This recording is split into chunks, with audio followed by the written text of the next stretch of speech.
I am so completely excited to be sharing my book, Choice Time: How to Deepen Learning Through Inquiry and Play, with the Chinese educators. I've been working with teachers and children for over 50 years, and I know that it is play that drives learning. Children, when they're playing, they are like at their highest level of learning. In my book, I talk about the research that supports the importance of play for young children. And I also talk about two different kinds of play. There's free play and guided play. My book is about guided play. Guided play is something different. Guided play is what takes place in the classroom. And here is how it's guided. The teacher determines what centers will be in the classroom. The teacher determines certain centers. So there might be a block building center, there might be a math exploration, there might be a science center, a dramatic play center, an art center. All right. So each center, it's the teacher who sets up the area. The teacher decides how big the area should be. For example, blocks need a lot of space.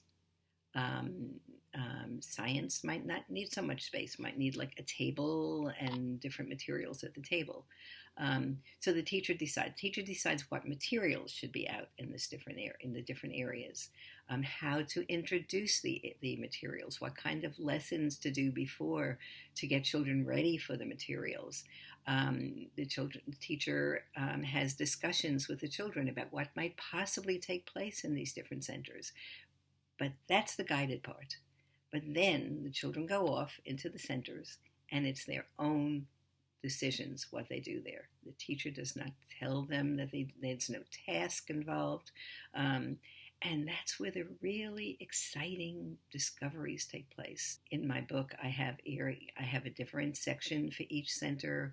I have different kinds of questions that teachers can ask children to open up their thinking so that it's more like higher order thinking that children are doing in their play and in their work.